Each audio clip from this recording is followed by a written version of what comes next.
As you said, Canada is going to come back strong, and I'm sure they'll make it to stage 2. But let's go ahead and move on over now to Group G, where we're going to see Singapore take on Vietnam. Now, these are two teams that, being frank, the rosters, when you look at them, you don't recognize the names from the Hearthstone Championship Tour.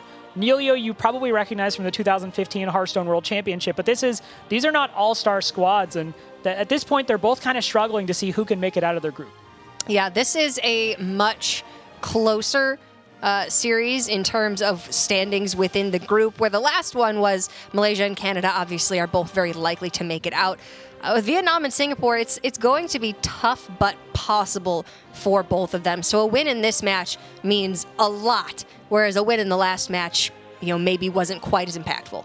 Right, so we see Singapore represented by Sequinox, Crumpled, Aaron, and XNVX, whereas Vietnam represented by Nelio, Shani, Icky, and ZGG Leos. We did see Vietnam last week taking on Taiwan. Taiwan was able to win it 3-1, but Vietnam certainly held their own, and they didn't lose because there was any kind of egregious or obvious misplay. Yes, there's probably room to go back and watch the VODs and say, okay, we get percentage points doing this one way as opposed to the other, but Vietnam came out and honestly looked pretty reasonable. Yeah, they absolutely did.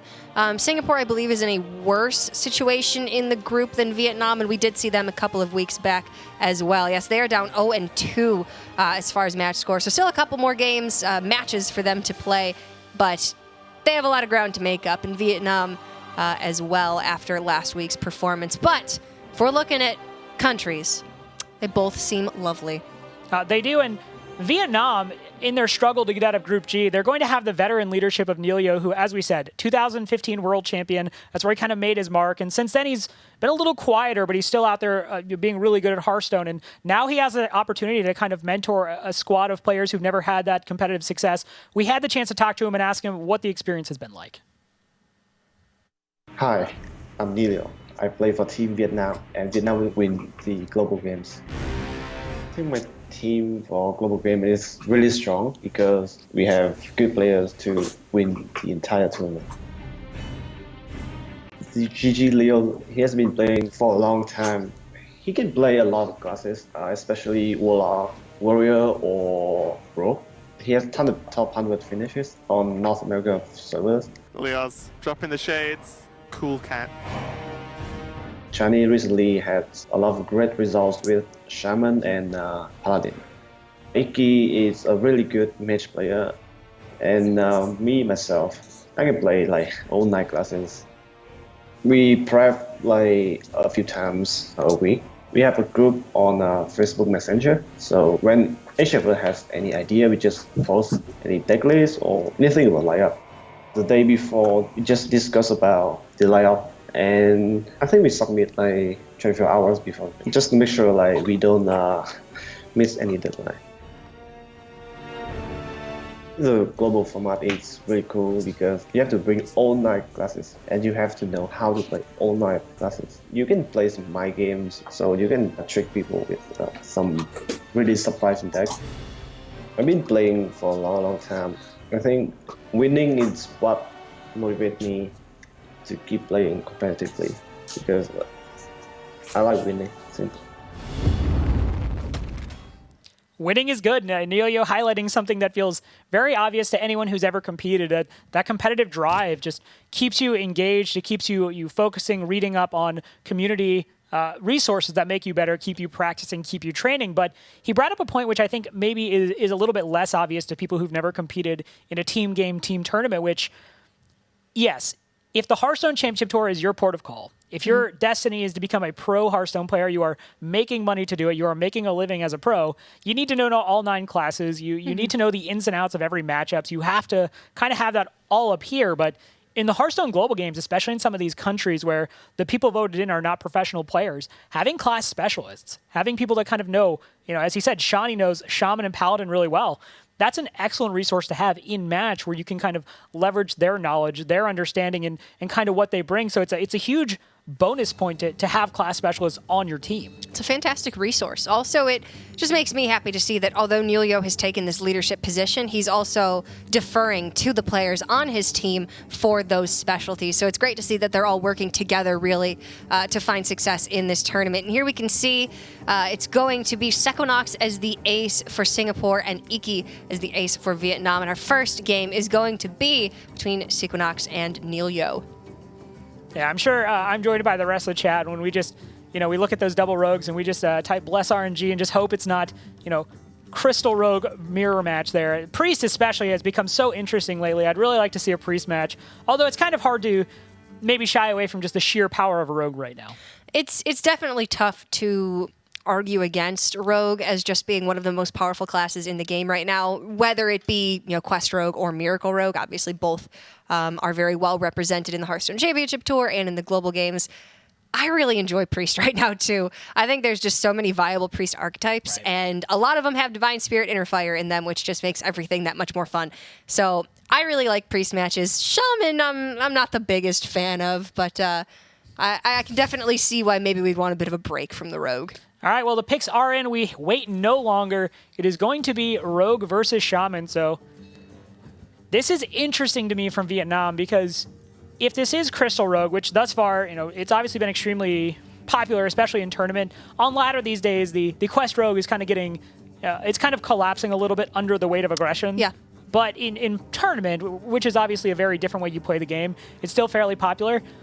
Nelio has to understand there's a chance he's going up against a deck where his only way of winning is to go aggressive. He has to go aggressive against that Quest Rogue or he's going to have a really rough time. So interesting that he chose to go with the Shaman.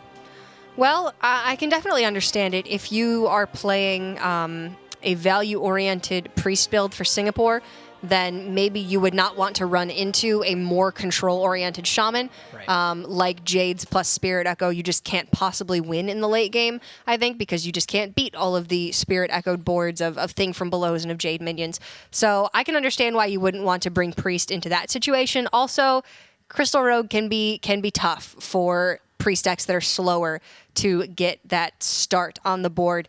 So the Rogue for Singapore makes sense to me, and then the Shaman for Vietnam, if it's an aggressive Shaman, sure, lines up well against the Rogue. Those are out there, and to the point we made, Shaman is kind of all over the board right now. We don't always necessarily know what it is. If it is that more aggressive style of Bloodlust Shaman with the Evolves and the Devolves, I mean, that can be big. The Devolves are obviously less impactful against a board of 5/5s, which, when you devolve them, are still 5/5s. Mm-hmm. But, maybe that helps you get through a taunt or something, sets up a Bloodlust. So there's certainly interesting ways to approach it. Nelio, obviously, having that competitive background and knowing the game at an extremely high level, as he says, he knows all 9 classes. He considers himself very good at the game.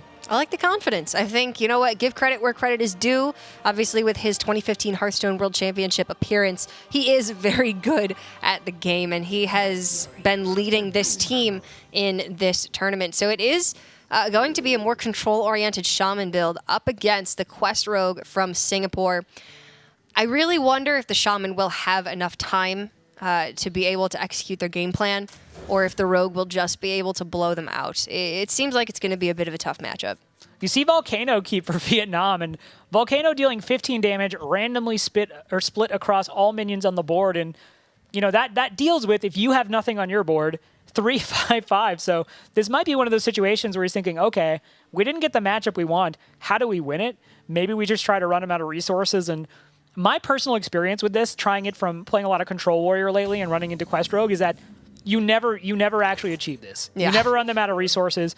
Firefly is just generating flame elementals. You have the minions you're getting off these swashbucklers potentially. There's just so much generation. Igneous Elemental generating more flame elementals. But look, you got to have something. You got to have a plan. And all on the other side of the board, the Quest Rogue is just going to have days. Yeah, I mean, maybe 20% of the time you're able to do it. And that's greater than 0. So you take those percentages when you can get them, but it's not very likely that it will work out. But just looking at Sequinox's hand, not a lot of the early game that he would like to have at this point.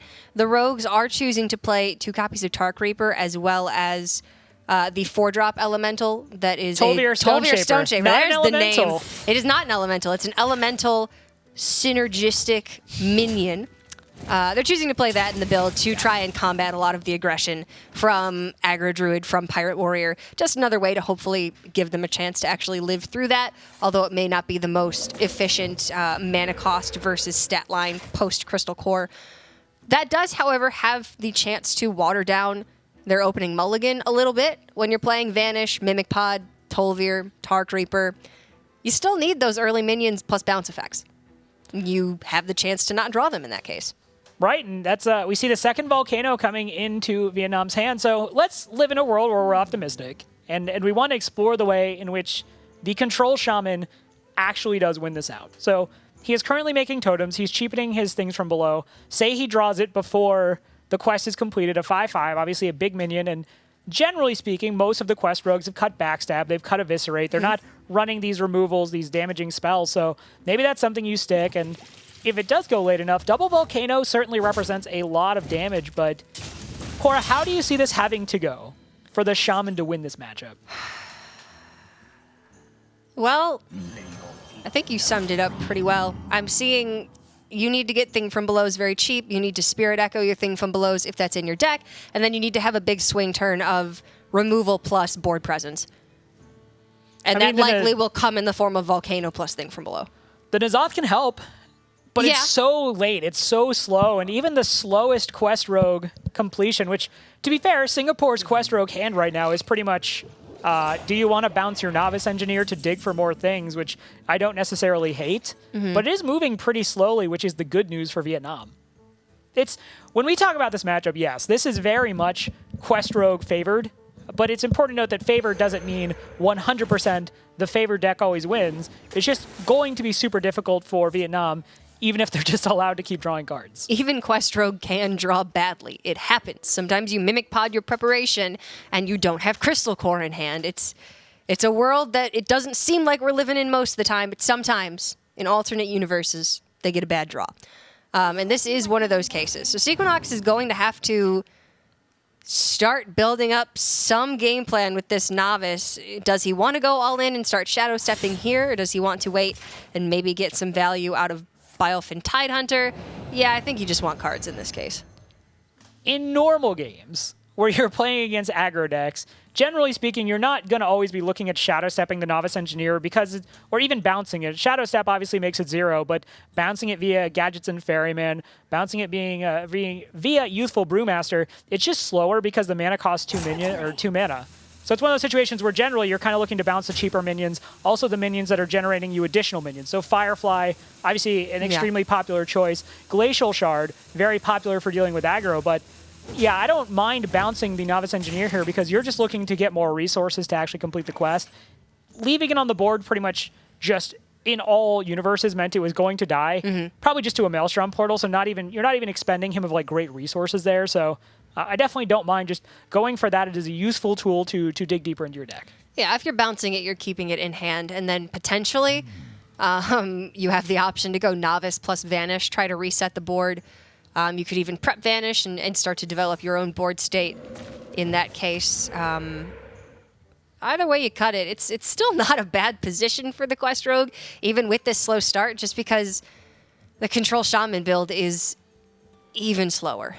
So much slower, in fact. If in 85 years the Shaman has a board worth fearing, look, you got Vanish. Just pull the trigger on it. Just say, no, get back in the hand. I'll deal with you later. I'm just going to keep digging. So Maelstrom Portal is going to come out. The Wrath of Air Totem, fairly fortunate, all things considered. You're at least able to get rid of that first Tar Creeper. And, you know, hey, good signs here. You have the board. That's good. That's good. You do want that. Usually, the Shaman would not even get to this point. So, all things considered, it's okay. 3, 6, 8 cards in hand for Neilio. So if Sequinox were to vanish, it would be the last 2 things played. So the Wrath of Air Totem as well as the Secret Keeper would die, and the Jinyu and the Mana Tide would go back in hand. Now, Sequinox can technically set up a scenario where he finishes the quest here via Vanish. He's already played the Novice Engineer twice now, so he drew the other one.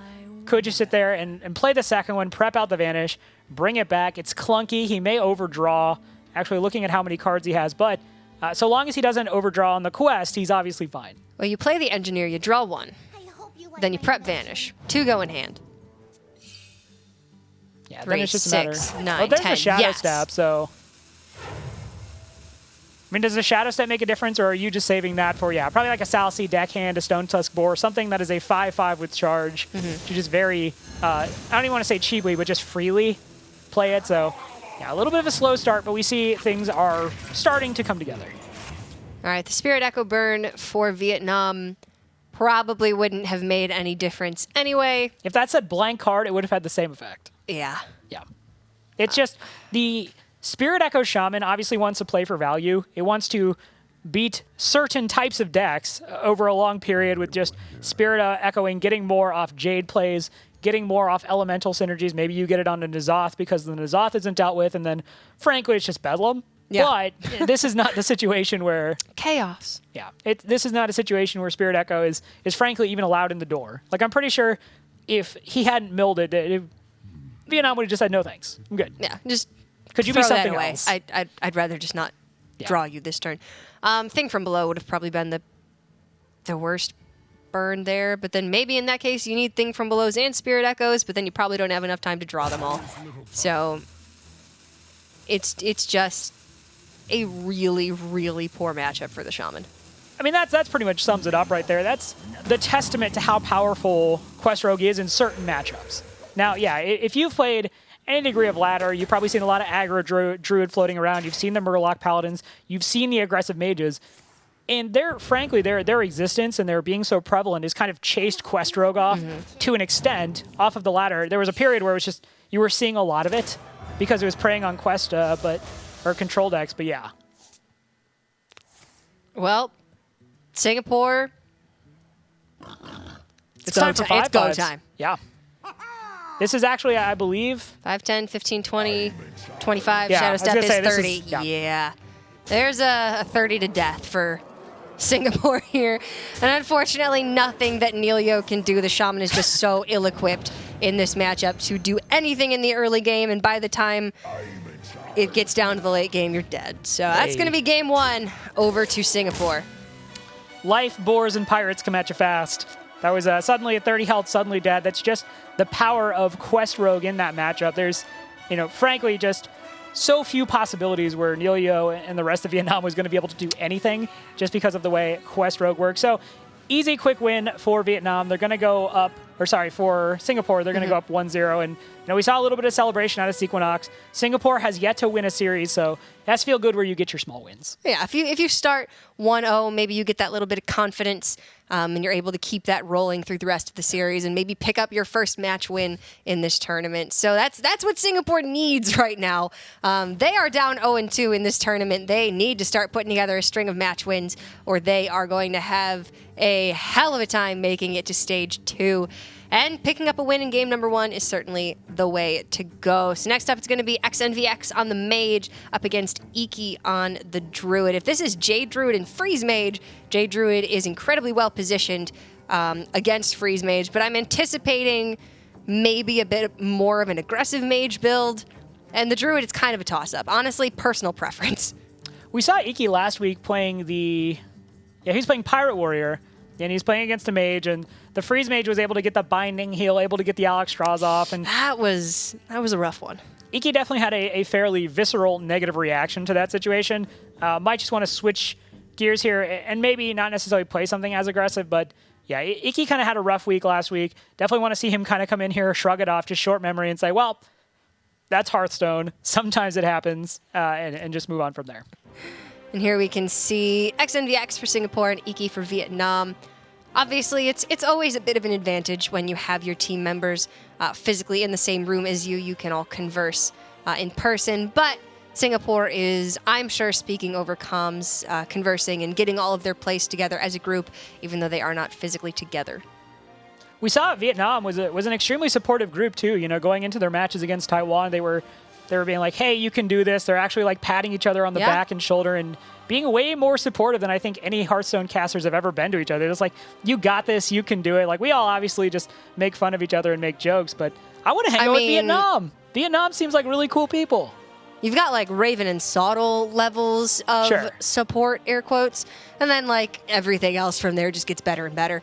But yeah, obviously, teammates are going to be, hopefully, very supportive of each other. I support you, Rob.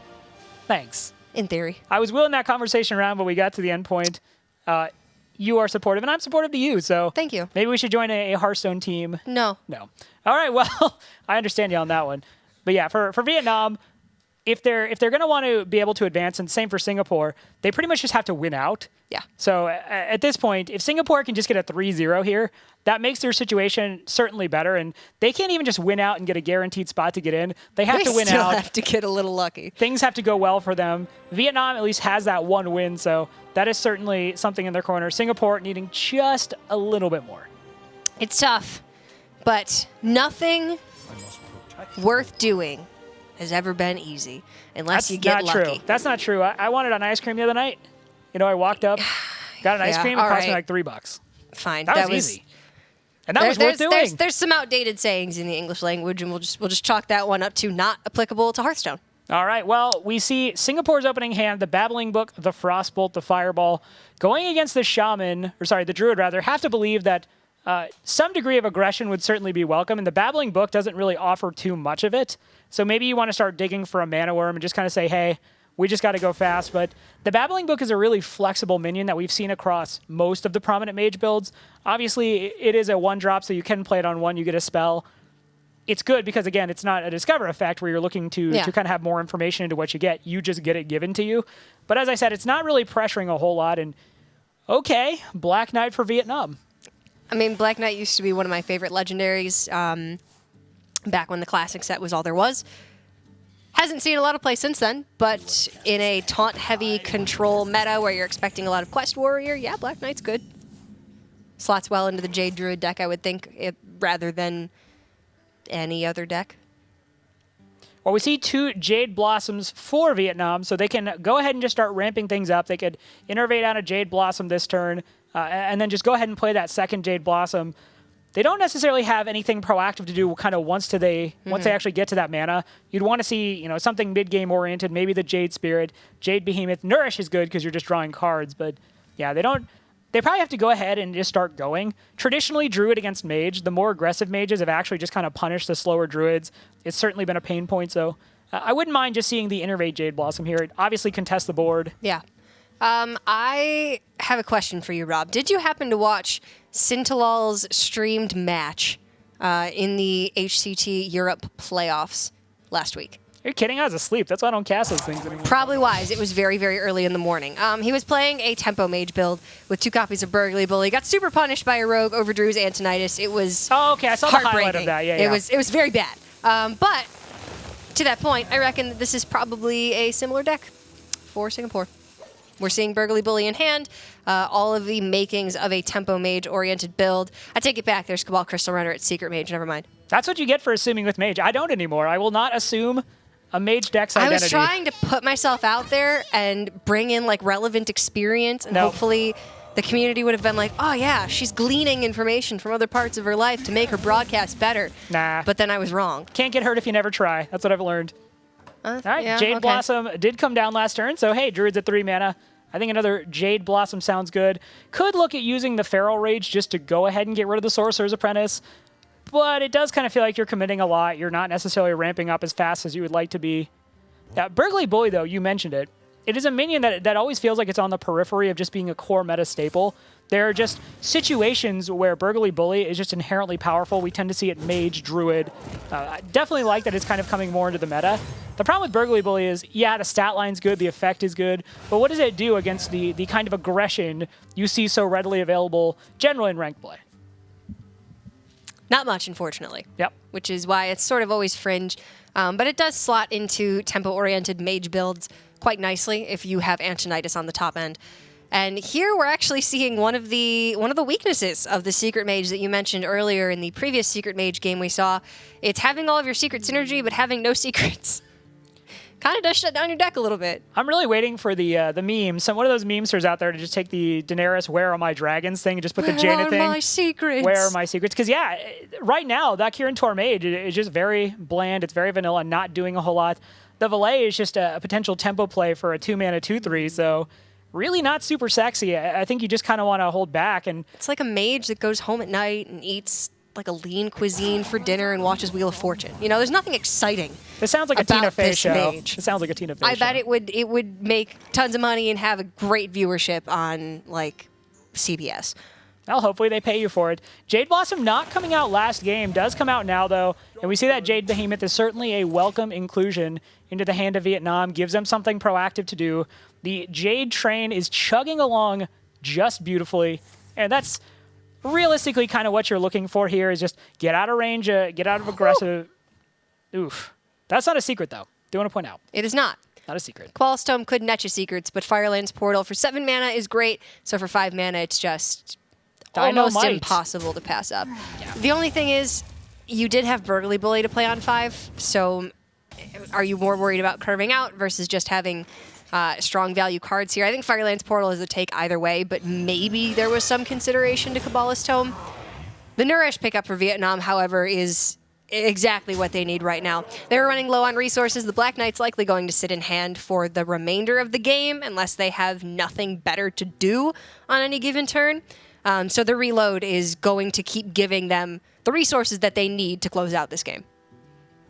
Well, the Medivh's Valet came down, and right on time, there's the Arcanologist to draw the secret. So this is kind of the price of admission of this particular deck is, again, if you don't get the secrets and you don't get the synergies, yeah, you have a 5-mana Firelands Portal, and don't get me wrong, that is obviously incredibly powerful. In every conceivable universe, I'm paying 5 mana for a Firelands Portal, but you're not actually doing that much to get the board, although White Eyes helps. White Eyes helps you get the board. You certainly wanted that more aggressive start that having a secret would have allowed you to do. Bravo! Oh! That is an appropriate and attractive use of some Hearthstone emotes. So mean. Yeah, that is the Black Knight. You were always playing around the White Eyes off the Firelands Portal. Way to think 300 metas ahead, Iki. Genius. You're a genius. Yeah. You think, all right, he's going to Primordial Glyph into Firelands Portal, into White Eyes, so I'll play Black Knight. I mean, you got to be prepared for everything in Hearthstone. All right, Primordial Drake there. Now, Mirror Entity is online for Singapore, and we enter this weird spot again where Vietnam, having seen what's been played, can probably feel reasonably confident that secret is... Well, no, what did they actually play? They played Babbling Book. They haven't played Mana They've Worm. played no secrets. Well, they haven't played, like, Mana Worm. Yeah. The Kirin Tor Mage, there was a while where it just pretty much indicated that it was Counterspell and Mirror Entity, but we're seeing people run block off of it now, so... Some but there people is, Spellbender. there is reason, my point being, to playing around Mirror Entity. So, yeah, and that's what we see here. The Jade Spirit, obviously, is about as good as it gets playing into Mirror Entity. You're giving him a 2-3, but you're getting a 2-3 and a 5-5. This game's going to be over very quickly. This is Jade pressure that Singapore's deck is just not equipped to deal with. Can we make the highlight? Black Knight seals the game. That's all it was. It wasn't anything else. It was just Black Knight. Yep. Good job, Black Knight. Not the Jades, not the Double Blossom in the opening hand. No. Nope. They It did was just nothing. White Eyes down. Black Knight saves the day. Yeah. 3 cheers for Fringe Legendary Tax. Get out of here, Shaman card. You don't belong in a mage deck. All right, there's another secret, but again, this is kind of just getting to the point where it is frankly too little, too late. We do see Lethal represented on the board if nothing changed, so thankfully the trade is going to come out, but again, you're not really looking like you're in a great shape still. I'm late. I'm late. No, not much that Singapore could really do to turn around this game. Their hope now is that Iki has a weak hand, maybe with Innervate like Earthen Scales, something like that, and that Vietnam continues to not draw into minion pressure, in which case Singapore could land some of their minions, try to fight back to this board and take the board ultimately. You know, Rob, I'd always heard that Southeast Asia does some wacky things when they're building decks. I mean, you may not have heard of this card because of Mark of Yasiraj, but Mark of the Wild is in your basic collection. It is there to give you +2/2 and taunt, and the Spellbender, like, that is pretty much the best case scenario for Spellbender. You have stolen a buff. 301 ways ahead of the meta. You put Mark of the Wild in your deck, knowing it's going to get countered by Spellbender, so then they would have a 3/5 taunt, so then you play Black Knight to kill that. I mean, look, Iki is actually from the future. He's here to warn us about some great Hearthstone tragedy, and he's just going ahead and bringing the Black Knight. He's bringing out the Mark of the Wild. So it's like taunts will take over this world if we are not proactive. We need to beat them down. That's the kind of stuff that wakes me up in the middle of the night, just cold sweats, Cora. I can't even discuss it. But look at this. Second Cabal Crystal Runner, the Burgly Bully. You can play both. Unfortunately, you're still in a really rough spot, but you have at this point almost taken the board. You're dead. Anything, Stiff Breeze is going to do it. Yeah, Feral Yogg Rage could do it. Come on. No, Yogg wouldn't do it. Yogg could do it. No. Yogg can do anything. Feral Rage just does it though. You don't even have to rely on that guy. Don't tell Yogg what he can or can't do. Iki looked like he was a guy who wanted to have some fun, to make some memes. No. He was getting there with Mark of the Wild and with Black Knight, and Yogg was You know what's better than fun? perfect way to finish it. Better than fun? Winning. I mean, yes, winning is fun, Sure. but disguised toast. He's a man Is not playing he in this knows his tournament. Yogg surrounds. Take a page out of his notebook. No, I think you just win. Tie series, though, that is going to be one game for Vietnam, so we now enter what is essentially a best of 3 because Vietnam wisely chose to win the game as opposed to try to be like disguised toast. I mean, you have to have the people that you look up to. I imagine if you're competing and trying to win, you're not usually looking up to toast. Were they the ones that were dabbing? Maybe they do look up to toast. All right, well, That let's might go have ahead. actually just been in the other match. So probably irrelevant, but All right, game 3, though, is going to be between Aaron and Shani. We saw Shani on the Paladin last week. Shani is certainly somebody who seems very comfortable with Paladin, as she actually said, just Paladin and Shaman is well within her wheelhouse. We saw her take out Malagos Taiwan last week with the Paladin, so certainly cool to see her coming back with that. Aaron going to be on the Shaman, and Paladin in general is certainly the premier powerhouse class in terms of I don't necessarily want to have too many fancy bells and whistles. I just want to put a lot of stuff on the board and keep putting out more pressure. Shaman, though, can give it problems, especially the Spirit Echo Shamans if the minions on the board aren't dealt with and Spirit Echo lands, suddenly the Paladin, which has very little in the way of removal options, can suddenly start struggling. yeah, if you're Aaron, I think you know exactly that you're going up against Paladin in this match. Warlock is generally paired with a class that somebody would be bringing no matter what in any situation. So which of these decks best counters Paladin? Well, Hunter has seen some success as of late. It's certainly not bad. If you are going up against a control Paladin and even more controlling Shaman that can deal with some Murloc early game is absolutely the way to go. So if this is a Spirit Echo Jade build, this Paladin could have some trouble in the late game. It is certainly an issue for the Paladin. That said, Shani, if memory serves, Malagos Taiwan was playing the version of the deck that had Doomsayers. Yeah. Shani's was a little bit more conventional in terms of what it was bringing. And she just built onto the board, Right. put a lot of It was value into N'Zoth. removing. It was N'Zoth yeah, Paladin, she yeah. put a lot of value into removing Malagos Taiwan's minions early on and was just able to sort of out pressure. And it wasn't nearly as long of a Paladin mirror as it should have been because Shani was just able to kind of steamroll it.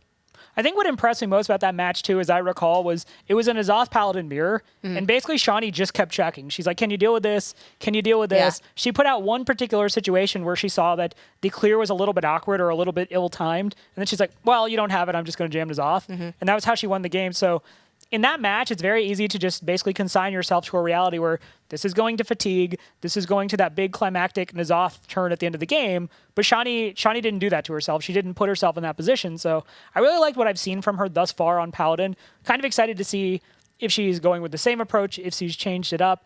Aaron, on the other hand, being the one member of the team from Singapore who has actually had a moderate degree of competitive success on a global stage, that's kind of what he's known for in Singapore is those global performances. He has a lot of top 8, top 4 finishes, so very excited to see how this goes. Yeah, and I would hedge my bet saying that if Shani was willing to be the aggressor in a heavy control Paladin mirror, she'll likely be the aggressor in a control Shaman versus control Paladin situation. There is the chance that we're going to see a token aggressive Shaman build or maybe more elemental mid-range style, but it does seem like the Spirit Echo Jade control with even N'Zoth sometimes in that build is most likely the Shaman deck that we're going to be seeing. And looks like she's getting ready to play. Looks a little bit nervous. I don't know. She did win her game in their match last week, so hopefully she's going to feel confident going into this one. It's going to be Jades for Aaron, and looks like a similar N'Zoth build for Shani. So this is a weird one to call the mulligans on, I think, because generally speaking, the Paladin in this particular setup is certainly looking to win off the Giant N'Zoth. Go ahead and just get the minions killed off. What kind of provides an interesting point of friction here would be Hex. It's essentially you have to kind of play stuff out that you don't necessarily mind being hexed in the early going just to kind of draw it out.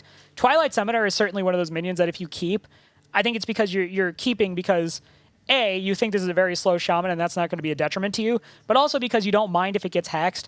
It's basically just a big old stat minion if it comes back, so you're not as worried about it. But yeah, for the shaman, assuming this is a little slower, and it's hard to tell with this particular hand because Volcano just does kind of show up in general as a response to decks like Aggro Druid, some of the faster mages. So it's hard to know just how deep this shaman goes into the vein of control.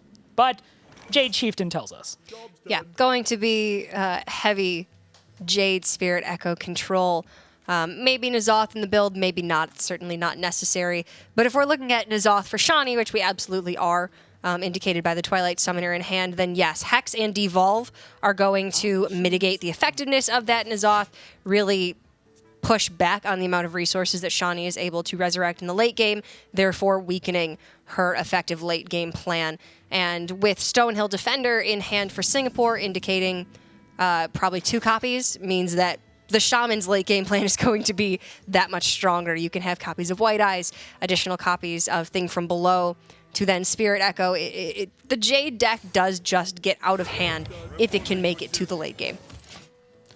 Right, we had this happen a couple weeks back where the final match came down to Paladin versus Shaman, and just because of the relative strength of Paladin, it's easy to look at that and go like, oh, well, Paladin's just a stronger class. It's just a better deck. In Journey to Ungoro, but it's not always the case in this matchup. Paladin really can suffer against the Shaman for the reasons you've listed, so for now, Shani's plays are pretty straightforward. Has to keep that Wild Pyromancer. That's going to be the board clear. I don't think in this matchup you're ever going to just put it out there as a 2-mana 3/2, so for now, it's probably just continue hero powering.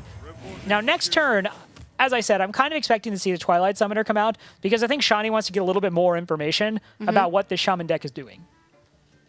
I think if anything is going to be hexed, Twilight Summoner is a fine target for you to sort of test the waters with. And we did see Aaron keep the Volcano in the mulligan, sort of hedging his bets against aggressive Murloc Paladin builds. You need some sort of failsafe to clear the board on turn 5 and try to get back into it if you are the Shaman build. Obviously, having seen a hero power on 2 and 3, I think you can start to piece together that this is either a Murloc Paladin with a terrible hand or more likely just a very controlling build. That's going to be a White Eyes pull for Singapore, meaning that late game's getting stronger by the second. Right, and if you're wondering why Shani went ahead and put the 1/1 into the Healing Totem, I would imagine that is just to play around Flame Tongue Totem. Yeah. She doesn't necessarily know at this point in the game what it is. Now, seeing the Stonehill Defender certainly gives you more information that this is not an aggressive Shaman deck. So, 1 damage on Thrall's face, as much as I love getting every point of damage onto the face, doesn't necessarily mean a whole lot of difference, especially when these decks line up. If you're Control Paladin, you're not playing to deal damage quickly. You're going late, you know that, so best to try to mitigate the board state while you can. And just looking towards Singapore's overall game plan, the most value that you're going to get from Spirit Echo likely will be, you're going to be hero powering the first several turns, playing Mana Tide Totem. You want to get a nice swing turn where you have large Jades, a couple free copies of Thing from Below, and that's what you want to Spirit Echo.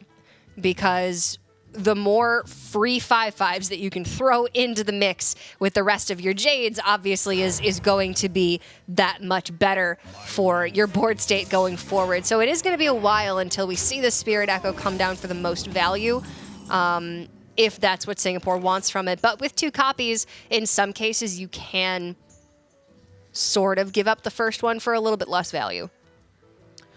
We see Shani go ahead and give out a little bit of a sigh there as the White Eyes comes down. She understands she's going to have a very tall hill to go up if she wants to win this game, and White Eyes definitely doesn't help for the reason that it's more value. It is a 5/5 right now that you have to deal with, and I definitely don't mind the coining it out. You're not necessarily looking to win this game through pressure, but I think you are kind of looking to see what your opponent does, what resources they're willing to just go ahead and commit. I mean, there is, the option for Shawnee to go ahead and Pyromancer quality here. But if you do that, I mean, yeah, you get a 5/5. Yeah. But you're really giving away a valuable combo tool to deal with the board later on. So it's kind of up to how Shawnee wants to play it. Especially since you're going to be having many large board states to deal with, knowing that this is a Spirit Echo Shaman. But in that same vein, how much pressure do you feel to clear the board immediately to prevent value off of the Spirit Echo? So while equality combo or just equality by itself would have left Shawnee with a board state that would have curved well into Cairn on turn 6, I could see how that would be valuable for her. I think you do need to go ahead and hold on to these valuable board clears, knowing that there's going to be much bigger boards ahead. By choosing to do that, however, you are essentially saying, hey, if you have Spirit Echo, go ahead and put it on White Eyes. Yeah. But I think that's just a world you have to live in. And want to point out, Singapore has the Hex. They just drew the Devolve. So on the prior turns, the Hex could have come out on the Twilight Summoner, which if you're somewhat new to the situation, you may think like, okay, well, hexing the Death Rattle just makes sense. But there's just frankly more impactful ones. So you're not going to waste on a Twilight Summoner. You're going to be okay with her getting that back. Yeah. And that is another solid suite of options there off of the second Stonehill Defender. Singapore going ahead and deciding that they want to play a little greedier, and they absolutely can in this situation. I don't mind it at all. And they can maybe find another White Eyes. They decide Earth Elemental, despite its size, is not what they're looking for. No, not quite valuable enough. Shaman, in my opinion, actually, is the second best class for Stonehill behind Paladin, just because you do have White Eyes, Alakir, Earth Elemental, a lot of really high valuable, Thing from Below as well, a lot of high value minions that you can pull off of Stonehill in this class. Unfortunately, it is a lesser seen class than Paladin right now, so maybe not as many people really thinking about that interaction being so good combined with Spirit Echo and the additional minion resources. So I think you definitely would rather have the second Stonehill to get an additional copy of Thing from Below that you can then make even cheaper, make your Spirit Echo even better. Because you haven't put together any Jade resources up until this point. You've got a Jade Chieftain in hand, but you have no Jades played previously. This is such a tough spot for Shawnee. In most situations on 6 mana when you have Cairn, if you're not, sub 10 health, you're like, okay, well, let's go ahead and get the Cairn down. But if the Cairn comes out and is just immediately hexed or devolved, you're just in such a bad spot. And even the Spike Ridge Steed, which is usually incredibly powerful, you can't actually get that value trade. All you can do is damage a minion. And I mean, this is a minor point, but you're damaging a minion also into Healing Totem. So it's one of those situations where nothing about anything you're doing feels good. And there's a Devolve. Maybe that actually feels good. Seeing the Devolve on that target might feel okay. That did seem Little trigger happy, to be honest. A bit quick for Aaron, yeah. It was definitely going to be Hex or Devolve this turn. It's just too much value to pass up. I would think that this means that there's probably a second copy of Devolve for Singapore, because the N'Zoth board coming out definitely is going to need a Devolve from you. So the fact that he was a little bit quick to pull out the first one probably means there's a second one, and he just values Hex more highly on higher mana costed targets, right? Like Cairn, like Tyrion. Devolve is certainly extremely powerful, but on Cairn, you're taking a 6-mana minion and making it a 5-mana minion, so Hex maybe on its that, stat line can just get bigger. Well, yeah, obviously for 6 mana, 4/5 is not an intimidating stat line. The value is what makes Cairn powerful. But yeah, I definitely don't mind that. I just kind of wonder if, like you were saying, I felt like it was a little quick. Like he did that and then just kind of like thought about the rest of his turn. I think it might have been right. Yep. The more I think about it, the more I actually like it, because of how Devolve onto just a Tyrion or just a Cairn means that there's still a 7-mana minion stuck around or a 5-mana minion. So I think that was actually fine for Singapore, but maybe take a little bit of time to think about it. Doesn't matter now. Shawnee has a good amount to refill with. Right. And the Faceless Summoner now was transformed, so there's not a Faceless Summoner that's going to come back from the N'Zoth. I mean, this is just really a matchup where Aaron has all the answers. It's just a matter of, for him in Singapore, figuring out what is the exact correct sequence of how to allocate those resources. It can be tough to fit in Spirit Echo because you're drawing so many cards. You need to hero power several times to get those Thing from Belows down to a manageable mana cost to really get value from them in Spirit Echo. So it can actually be tough when you've got a really cluttered up hand to find a place to fit in these high value cards. And until you can do that, you really don't have any pressure. So that the Stonehills and the White Eyes actually is providing Singapore with all the pressure that they've had thus far. Shani having, I think, the correct reaction to that situation. Now, Singapore had the opportunity to just go ahead and Spirit Echo the first White Eyes, goes ahead and makes a trade, puts down the second one. Now, if an Equality Consecration combo is to come down, which, again, maybe you're okay with, because what are they actually getting rid of at that point? A White Eyes you discovered. Yeah. Yeah, you have the 10-10 in the deck, so maybe it's fine. But you won't have the opportunity to Spirit Echo, so certainly a lot of decision-making that went into that particular turn. 8 mana, you can play Ragnaros. You're going to be healing either yourself or the Acolyte of Pain. Can also just play down the 5/5 Elise. It's just, nothing here screams to me this is a super intuitive option. I mean, at least the Trailblazer getting going now. Go ahead and put that pack in. Maybe you get the pack early. Maybe the pack has something that's going to help you get out of this bind, but there's certainly nothing that seems like you really want to play it. No, these are not straightforward turns for either team, to be fair. It's obviously control mirrors. You're going to have a lot of decision-making, and it's usually going to be a more difficult to figure out the correct lines of play game. But this is certainly higher up there, even for control mirrors. Shani needs to save these board clears for when Singapore actually has a threatening board state. And Singapore needs to wait until they have a threatening board state to play Spirit Echo. So who's going to be the first one to get there? And can Singapore just sort of hedge some damage out of these White Eyes, force Vietnam to clear the board, then reload and Spirit Echo, and then it's probably all downhill from there? But at that point, does Shani have N'Zoth? At that point, does she have Tyrion? There's a lot of factors going into who's going to be the last team to have resources on the board in this game. One consideration of using the hero power to generate the totems, obviously you're making Thing from Below cheaper. I am curious, the potential value that comes from that versus maybe not cluttering up your board with totems. If you're not using Flame Tongue, if Aaron is not running Bloodlust, yeah, it is something that when you play the Spirit Echo, suddenly your hand could potentially just become cluttered up with totems. You end up milling a more important card.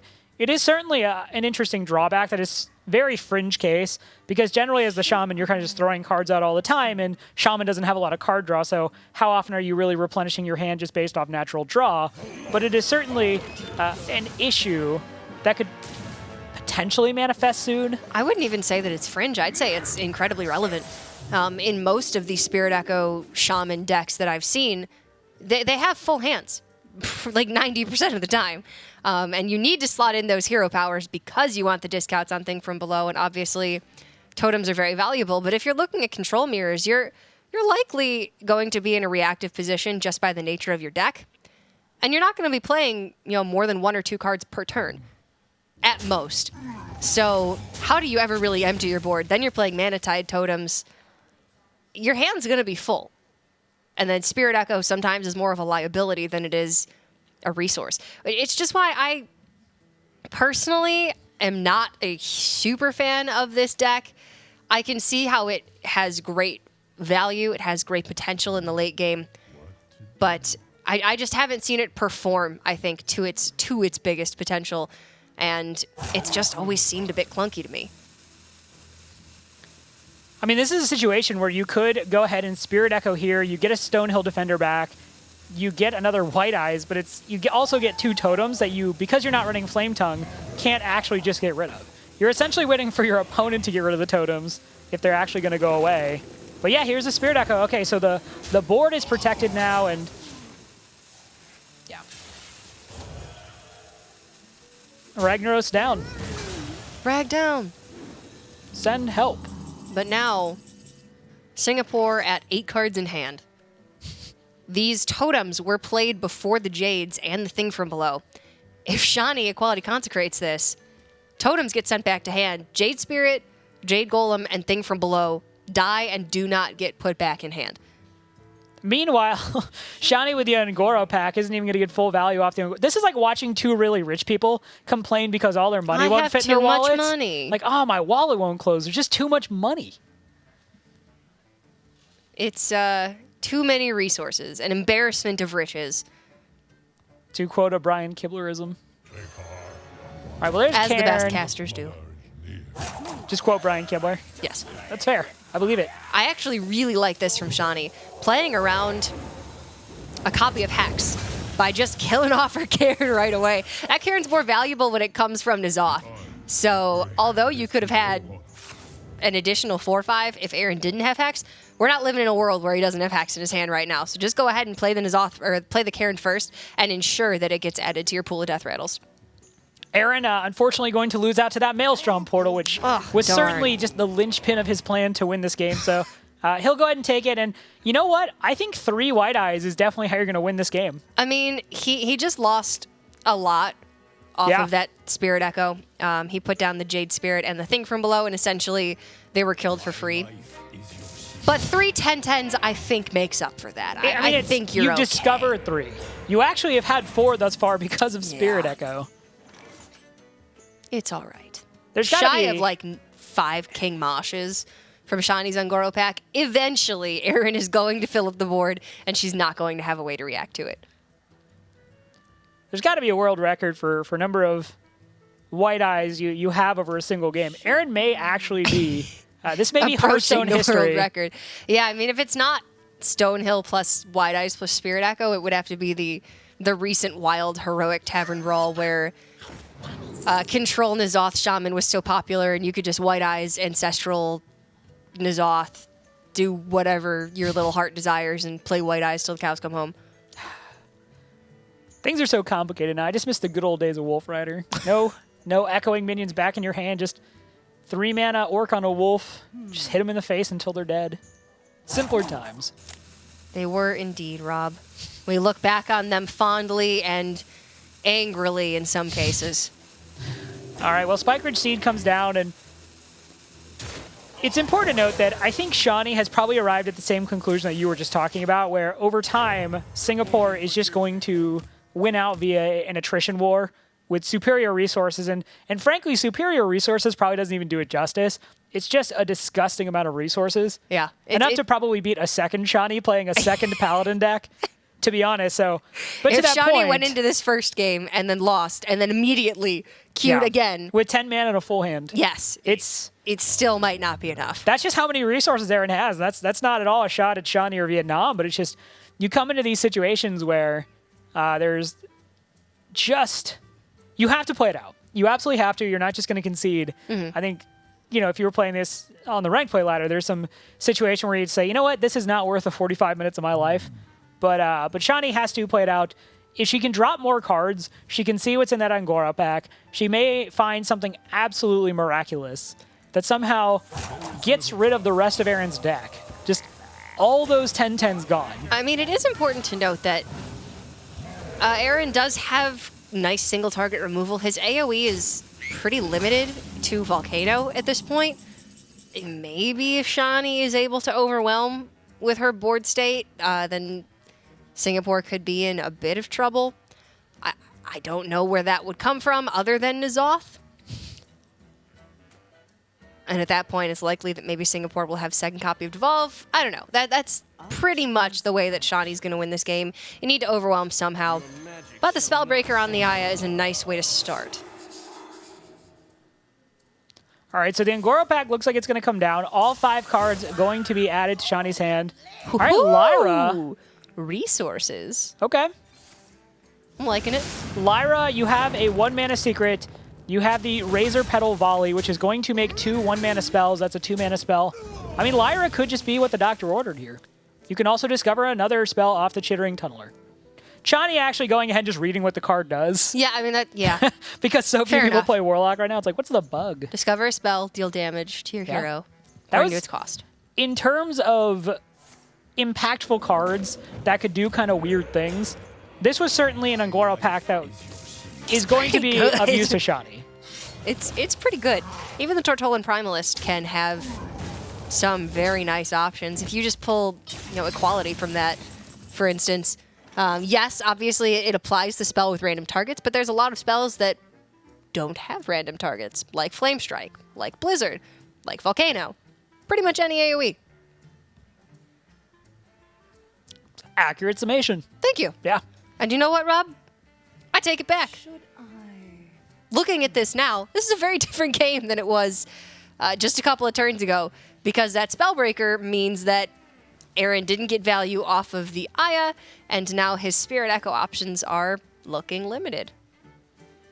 It's going to be a couple of Jades, but that's the about Angoro it. pack certainly changes the flavor of this match as well. The texture of the game, as the card some economy. British casters would say. Right.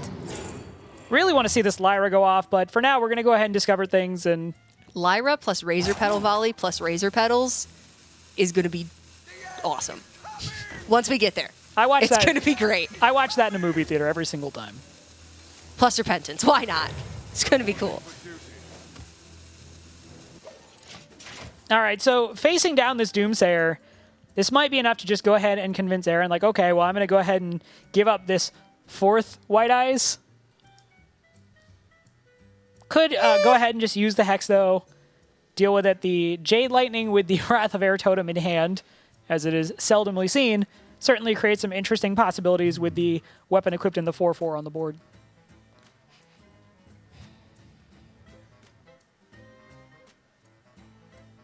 At the same time, you want to get value out of your Spirit Echo while you can. So maybe... If this was a 10-mana turn, Jade Chieftain Spirit Echo is the way I'm going every single day. Yeah. But with the Overload... Chieftain Spirit Echo would have been nuts. definitely... You would have burned something, but... It would have been pretty cool.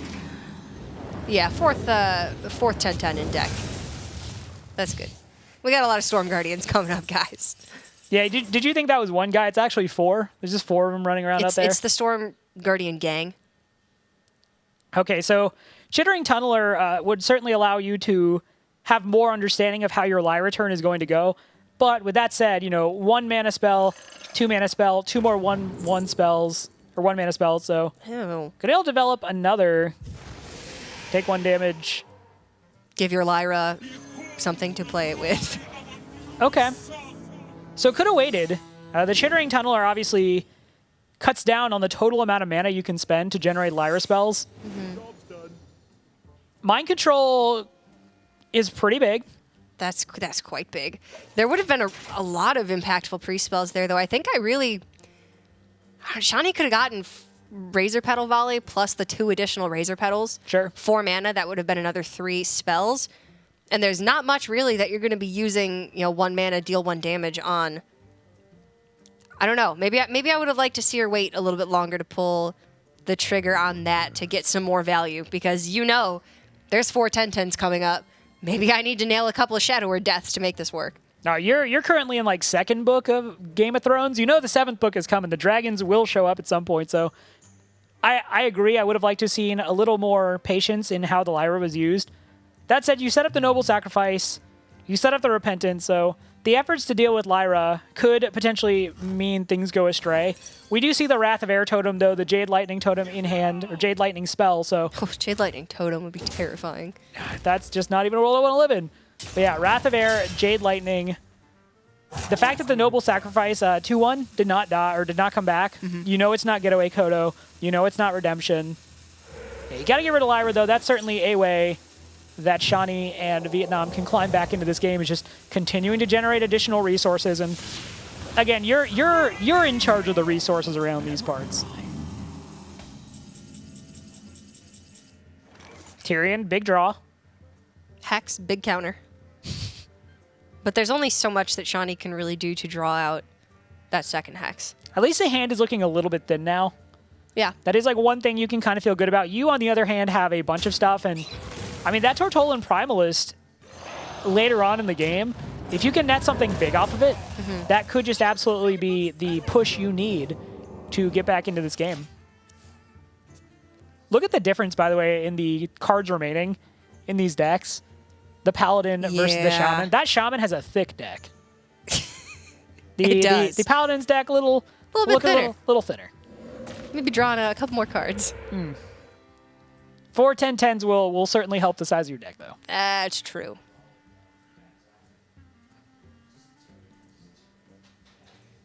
Can't hurt, certainly. All right, so turn going ahead and passing. I am kind of wondering if we are going to see a turn coming up soon where it's Jade Chieftain Spirit Echo. I mean, Aaron is going to need to end this game somehow. And to do that, he's going to need additional resources. There is one more copy of Thing from Below. There's 4 copies of the Storm Guardian in the deck. Those all would also make fantastic Spirit Echo targets. So does he want to just sort of ride this out, keep responding to resources that Shawnee puts down, or does he want to continue being the aggressor? It really did seem to me like he kind of threw away his first Spirit Echo alongside a Jade Spirit and a Thing from Below just to draw out removal. But I wonder if maybe he overcommitted a little bit.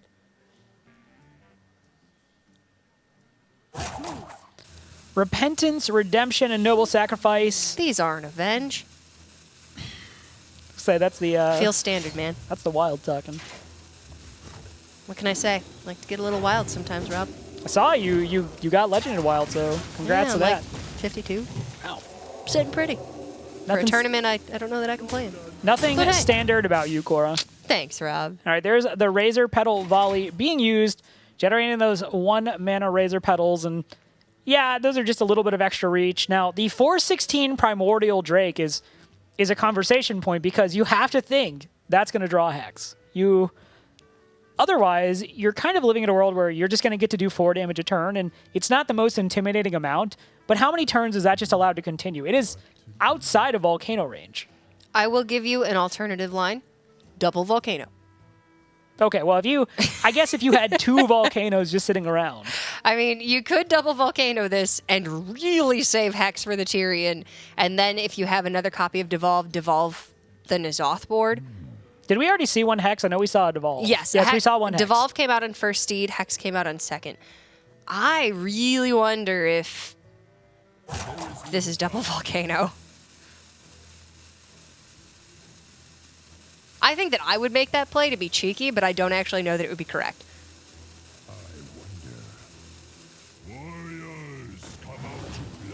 All right, we are going to finally see that Jade Chieftain Spirit Echo combo come out, and that is going to, the Jades are traditionally not what you're looking to leverage that Spirit Echo on, but again, it is just going to at least be a 6 mana 6/6. That is a body.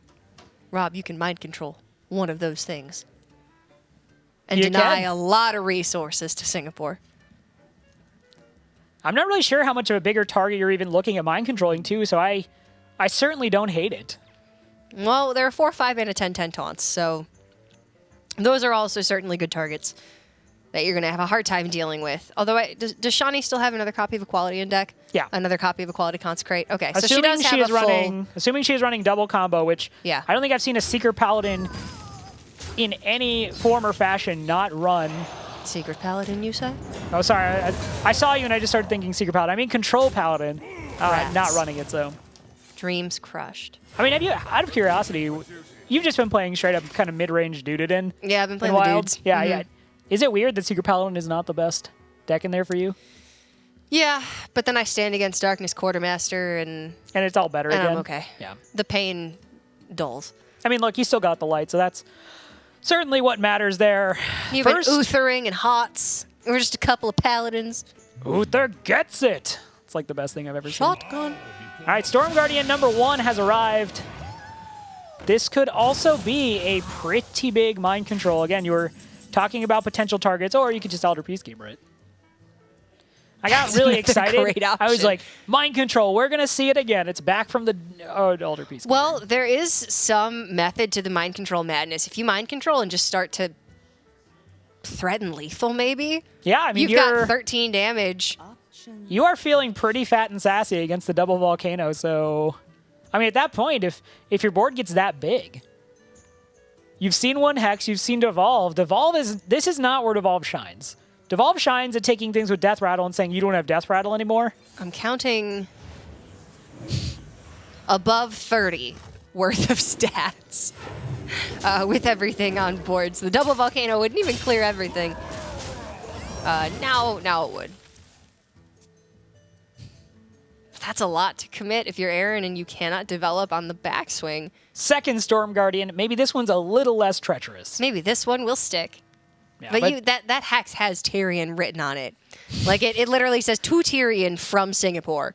Right, it's written like- on the hex. It's like when you have a sandwich at the in the fridge at work, and then it's like, but my name was on it. Yeah. Come on, Tyrion's just going to go look for that hex. It's not there. It's suddenly on a 10-10. Yeah. No, it's a rough call here. If you go ahead and commit the hex, though, you can get away with one volcano, but then you're also not really playing anything. So you're not really, and this is kind of the point in the game where, yeah, you're obviously a more control-focused shaman, but at some point you got to get in the game. You got to actually play things on the board and go from there. You got to get you get your head in the game. You know, this is one of the fun things about casting with you is you're so musically inclined. Hey, Sottle was pulling out Boston lyrics last during EU playoffs when Boston was playing. He has great music taste. That is one thing I will say. He does. Sottle. He really does. Yeah. All right, Raven so too, actually. The Britt brothers got music game. I actually do get a lot of my music from watching Raven stream, so. And I think Raven and Sottle might actually be watching because they're over in California. At any Aw. rate, this is just the saddest 10-10 you've ever seen in your life. It's a 10-10 that deals 1 damage. Oh my goodness. Why? And this is why, as much as the Hex Volcano play didn't seem super attractive, you didn't have enough damage to fully clear the board with the one Volcano. And this is kind of the outcome I was afraid of, or something similar, is that Storm Guardian surviving. And yeah, that is two My Storm God. Guardians now, and you're talking 10-10s, and you're thinking, okay, these could just go the distance and close me out the game. But thus far, yeah, Mind Control obviously complicated the equation, but those two 10-10 Storm Guardians are basically sum zero.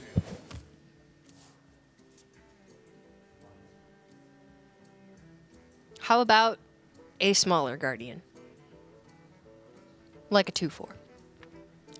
Would it heal? Yeah, like for like 3. Okay. Yeah, I'm buying. More importantly, though, I am dragging that Hex over to the Very Tyrion. quickly. You wanted to use that Hex so many times before, and you saved it, and it has finally found its home. Shani was really hoping that she could bait it out, and she kind of nods and realizes, okay, that was always going to happen. Her N'Zoth right now is currently looking, I believe, like the one Karen Bloodhoof. Maybe, I think there might have been a second Twilight Summoner. Yes, there was one Twilight Summoner, one Kern. And the only thing that checks the N'Zoth from Singapore would be a second copy of Devolve, because Volcano would still leave behind Death Rattles. Yeah, there's the N'Zoth coming out, and Shani thus far has really wasted no time as a player in either of the times we've seen her, and just saying, hey, you know what? Now it's time for N'Zoth. We don't know what is in the rest of her deck. Maybe there are some infested Taurens, but even then, you're not really getting necessarily a whole lot of value, and Aaron, who is sitting so pretty earlier on, just thinking, okay, I've got this. I just got to wait out the game. That Ungoro pack really messed him up. Yeah, very much so.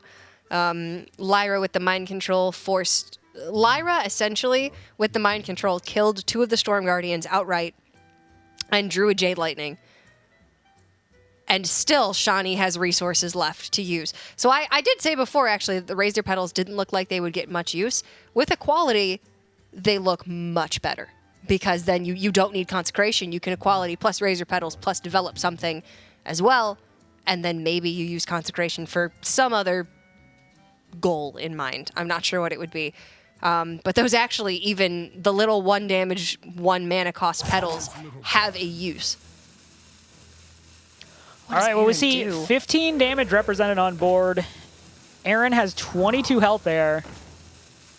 All right, just go ahead and clear stuff out. One of the other things that, yeah, the Shaman has a lot of value in the deck, but because of the lack of card draw, he's not really getting to it all that quickly. There are 2 10-10 Storm Guardians sitting in the deck, which is great if you actually get to them. But yeah, the combination of resources generated from the Ungoro pack, what came off the Lyra, and maybe one play with that Spirit Echo we would kind of want to look over again. Nothing necessarily sticks out as being like it is the reason why he's in this situation. It's certainly much more attributable to Ungoro pack, but maybe there's a way you play that differently. But yeah, this is really not how this matchup was supposed to go on paper for Aaron. I just don't honestly know when do you get a good opportunity to Spirit Echo if you're only playing one card per turn early on? When do you have the hand space? It just seems a lot more difficult than it should be. It's not that it's... You very seldomly kind of get the dream Spirit Echo, but even if you just get one or two things a lot of times, that's enough. Because you're going to use the things that you Spirit Echo to potentially trade on board, then you're generating more resources. It just ended up being a situation where, yeah, Aaron had a lot of cards in hand after the Spirit Echo went off, but what he was getting was basically easily managed, and then he had totems kind of gumming up the works, and that Wrath of Air totem that he did play allowed him to get the spell boosted Jade Lightning, so it's not like it didn't do anything. And yeah. I certainly think that as totems go in this situation, Wrath of Air is one you actually don't mind having in hand. It's just a 1-mana O2 that gives you spell power, but yeah. It's just a deck that almost works against itself a little bit. Now, that said, if Singapore can kind of get through this push right here, they're not in a terrible spot. They've seen them in the Zoth. There's not going to be another one coming, and they have dealt with some of the bigger threats, so I don't necessarily want to talk like Aaron's not in this, but he's kind of dealing with a rather difficult situation, complicated by a Noble Sacrifice right here, because he only has 11 health.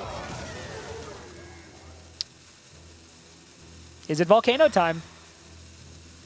Jade Chieftain gives you a taunted Jade, but... Storm Guardian also would give you a taunt, but Equality gets through either of those, and that's going to end it for Shawnee in favor of Vietnam and the Control Paladin. Shawnee thus far just showing a lot of skill. You know, obviously she's playing with the team, so we don't necessarily just want to, you know, give the praise to her, but she has shown thus far a lot of really high-level play with this Control Paladin. This week she did bring in the Doomsayers into the deck. She did not have those last week, so yeah, she's going to get the win, and now Vietnam is going to go up 2-1, and in what we were talking about before was certainly on paper more favored for the Shaman.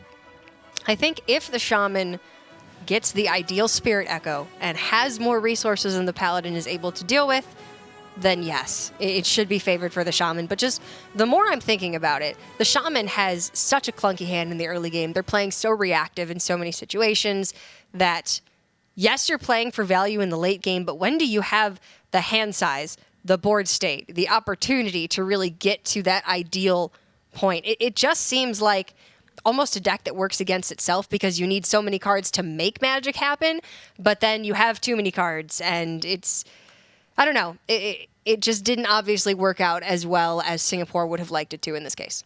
You definitely need to enter a situation where you basically flush out the early game minions from your opponent. You do that with Volcano, you do that with Lightning Storm. You get one or two minions set up on a board where your opponent doesn't feel like committing the equality, those resources to deal with the board, and then when you get it, it's good, assuming it's not just a bunch of totems. You're getting one or two kind of high-value minions, but yeah, didn't pan out like that. And then obviously the Angoro Pact complicated things. So let's go ahead and take a look at the next game, though. It is going to be Crumpled versus ZGG Liaz. So this is going to be Paladin versus Warrior. Again, both of these teams need to get the wins if they have any chance of advancing to Stage 2 out of Group G.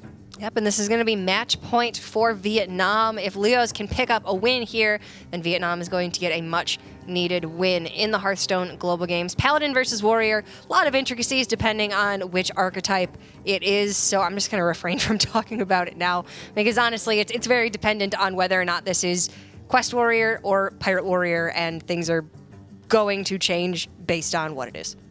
In general, on ladder, what we've seen is that Pirate Warrior is certainly the more popular of the two decks that's being played right now. It seems like the Taunt Warrior kind of has some rough situations that have kind of, I think, knocked it. It's still a very powerful deck, but it isn't. We're not seeing nearly as much of it as we were back in the day of Racy writing his guides and handing them to the masses, and he's like, here, this is how you survive the hunters and the druids. So this is how one taunt warriors. Yeah.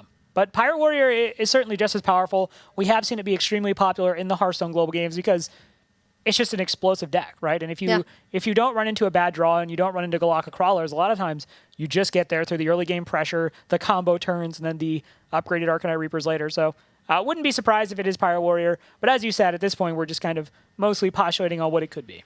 Yeah, I mean, Taunt Warrior against Control Paladin, you know, in a bubble, I would have to say that Control Paladin is favored in the late game because they just have the way of diluting the board with recruits, and then the Taunt Warrior's endgame hero power is essentially nullified. But if it's, you know, maybe a Control Paladin that has Murloc mid-game or Murloc early game, so it's more of a mid-range Murloc Paladin type deal, then They don't have as much to develop in the late game, so the Warrior can get there on just the backs of early taunts plus the hero power at the end.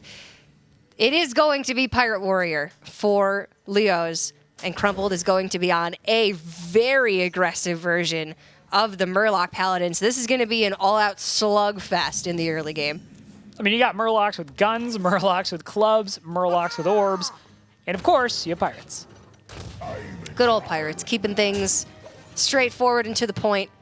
I mean, we may be in Journey to Angoro, but this is certainly a matchup where it's definitely the mean streets. This is, especially with these opening hands, you've got the early game Murloc pressure, you've got the frothing Berserkers just waiting in the wing. The only thing that's looking really bad here for Vietnam is that their turn 2, well, I guess actually, if they could see Crumple 10, they would realize this is kind of a bad situation in general. Yeah. Because I don't know how they're ever going to keep the board against this early start. But they're missing out on that turn 2 drop. If they can get that, then at least they're curving out decently, which, you know, I don't want to overly simplify it, but that is exactly what Pirate Warrior wants to do here. Oh. Those are some jacked Murlocs. Okay, so Vietnam does pick up something to do on 2 that at least is going to allow them to curve out here. And the decision is, do they have... I absolutely, in this situation, personally, without knowing the hand trade. Rockpool Hunter is such an incredibly powerful card. I think maybe it is a card we undervalued the most coming into this set. But if it got value there, I don't think there was any situation where you were ever going to get back onto the board. And even now, just the buffed up Rockpool Hunter 2-mana 3/4. Look, that used to cost you an overloaded mana to make a 2-mana 3/4. And now we just get them for free. And they don't overload us. And they have the Murloc tag. How far have we strayed from Totem Golem's Light? And we thought we were lucky. Well, there's the Frothing Berserker who's kind of coming down. And look, that's a giant Murloc with a club, so maybe he's not feeling great about that. But when we talk about how Paladin and Murloc sets kind of interact, usually there's, you know, okay, you have your Oracle, or sorry, you have your Tidecaller there. You have the Rockpool Hunter. You have the War Leader. But other than that, there aren't too many Murlocs. But when you're trying to determine how aggressive is this deck on a sliding scale, that is definitely a sign when you see the blue gold Murlocs coming out. I mean, honestly, I would have said if Vietnam is able to pick up a weapon, they're looking great. They do pick up the best weapon possible to pick up here. So they're looking much better. But the fact that Singapore has Tarim on 6, if they can safely get to 6, then they'll likely be in a good position. But honestly, that War Axe pickup was huge here for Leos. And the fact that Crumple does not have anything to play this turn. Now they do.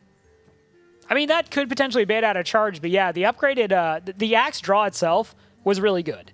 The ability to upgrade it was really good.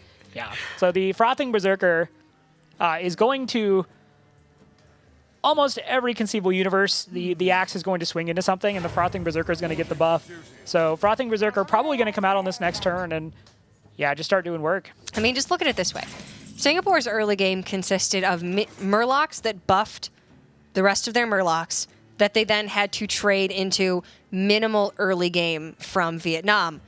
And now one weapon from Vietnam is going to shut all of this down.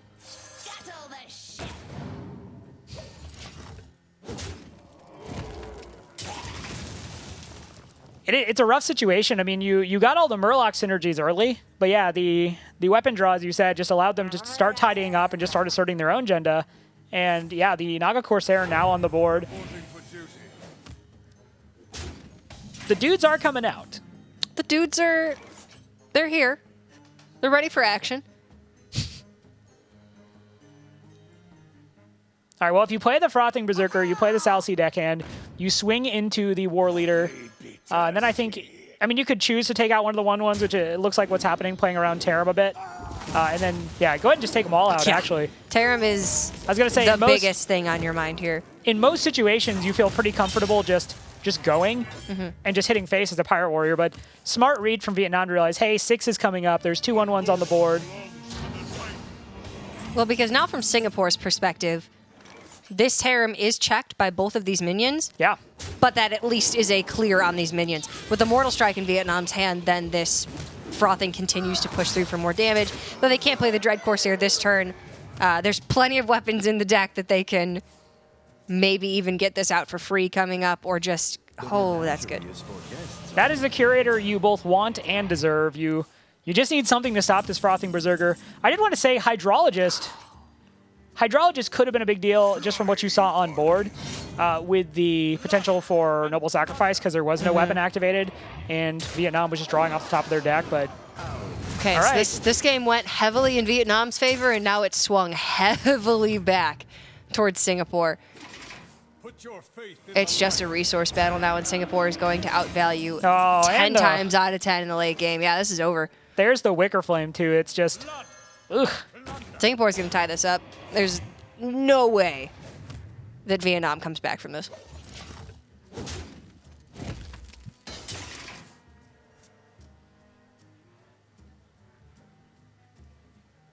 All right, well, there's a Spike Super Ridge no Steed. way now. Yeah. That's a Wicker Flame that has 8 health and is going to heal you for 4 every time it attacks or something attacks it. Yeah, in this particular game, pretty much everything is done but the eulogy, so... Yeah. So get your notepads out now. Start writing some pretty words. Vietnam's Pirate Warrior deck lived a good life. It tried to live by a code of hitting people in the face, not letting 1/1s be on the board, but in the end, it wasn't enough. Garrosh, I hardly knew ye. All right, bottom right, buddy, and that's going to go ahead and do it for that one. So we are going to go to the ace match. Crumpled, understandably looking very pleased after that matchup, and as you said, that was a matchup of swings. It started, you know, the Paladin had those early minions, was playing out the Murlocs going, weapon comes off the top for the Pirate Warrior, okay, now we can deal with the board, and then, yeah, it just got too late into the game, and, I mean, to Vietnam's credit, I think they really did play that pretty well. They were just making sure they minimized the effect of the Tarim. They set themselves up to have success. But yeah, the Tarim into Curator into Tyrion, turns out those all have Taunt on them too. When you have all of your early game Murlocs exactly when you need them, and then, here's the kicker, you draw all of your late game in sequence exactly when you need it, you're going to win games. And that's the power of Paladin right there. Yeah.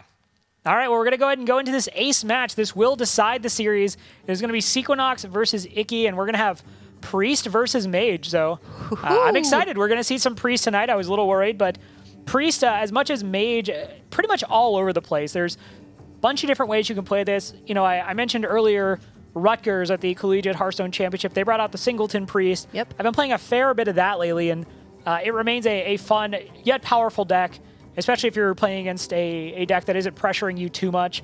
Obviously, Mages are capable of doing just that, but Priests can be running the Dragon variant. They can be running the Divine Spirit Inner Fire combo that you alluded to earlier. So there's really a wide berth for Priest right now. Yeah, we saw a reasonable amount of the combo Priest in the Europe playoffs just last weekend. Obviously, Dragon Priest is still very strong as well and can still run a single copy of that combo just because it is very flexible. In some cases, you can run both copies of it because 16/16s win games.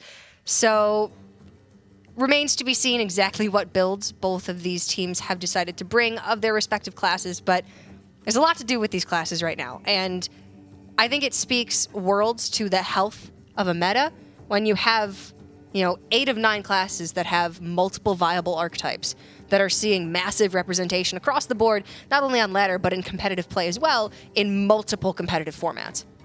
It is definitely a meta that I think is more so than perhaps others, wide open in terms of what you can do that still feels viable. I do want to point out some of the pros for the America Spring Playoffs have opted to bring Dragon Priest where they are bringing Priest, so okay.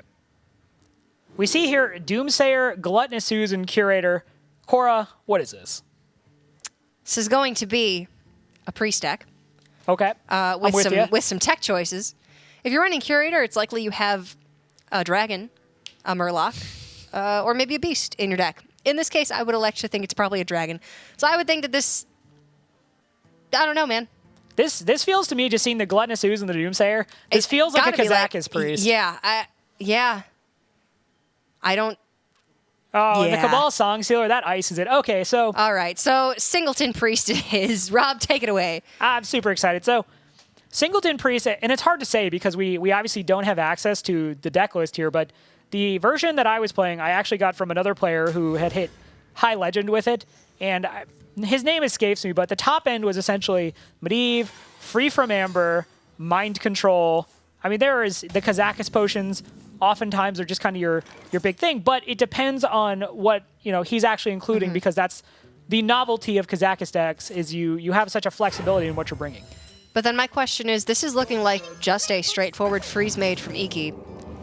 When you don't have Reno Jackson. Greater Healing Potion. I'm way ahead of you. Greater Healing Potion does the job oftentimes. The Alexstrasza comes out. You deal with the early board. You deal with the Potion of Madness, Shadow Word Pain. You are dealing with the board handily enough to where Alexstrasza has to begin the chain of killing you. And it is a single copy of Greater Healing Potion that does work. Okay, I'll bite. I raised the question. You answered the question successfully. Analyst, baby. We out there. I'm into it. I'm feeling this priest deck, Well, we have to see what exactly it is. I'll be incredibly sad if Medivh isn't in here. Yeah. But Medivh is so Medivh powerful. free from Amber is so much fun. You just discover, you play the 8-mana spell, discover a big minion, like you can get Deathwing Dragon Lord, Yashiraj. which is just gross. Oof. Yeah. Do you run Ysera on the top end, or is that too heavy? Nah, I don't really run Sarah, Okay. generally speaking. Gotcha.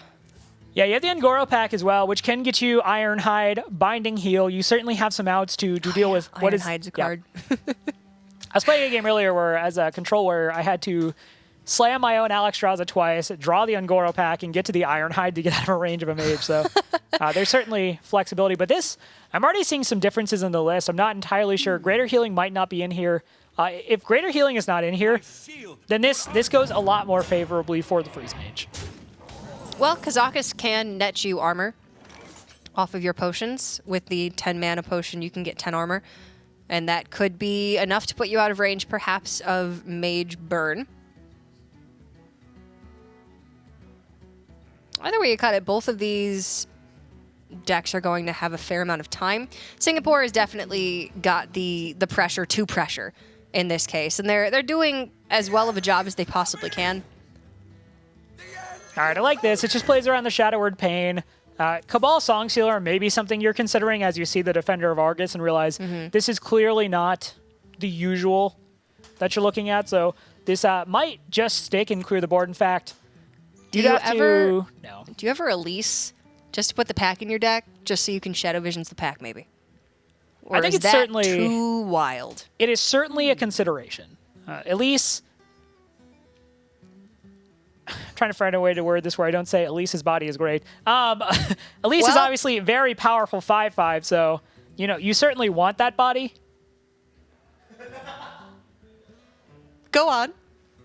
Because it's a 5/5 and it's great. What? 5 and 5, that's a 10. So you definitely want to have Elise on the board. If you go ahead and go that route, you're definitely throwing it away. I've broken core. I win. Yeah, goes ahead there. Just hits phase, heals up.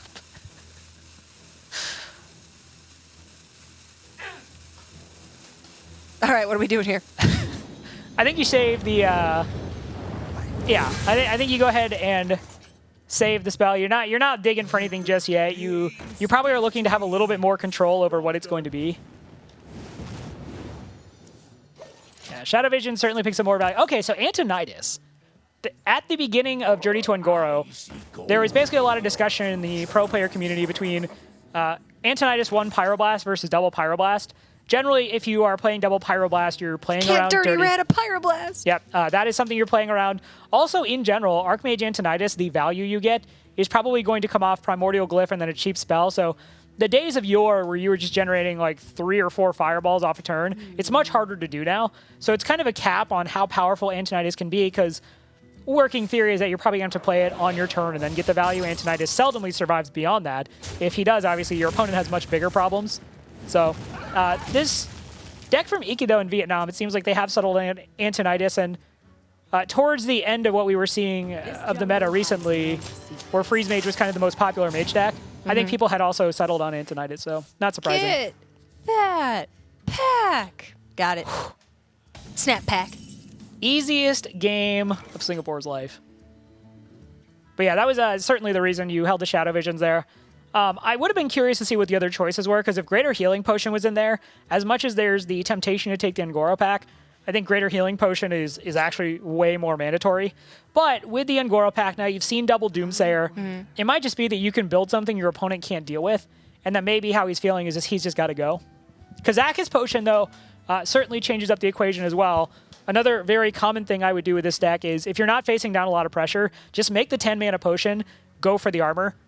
That's basically what you need to survive. If you can get an 8/8 plus armor, that's pretty solid. Or Res 3 plus armor, also fantastic.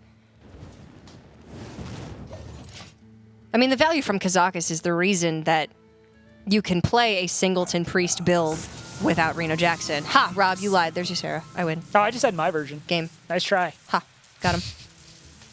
All right, well, these are 3 very unappealing options.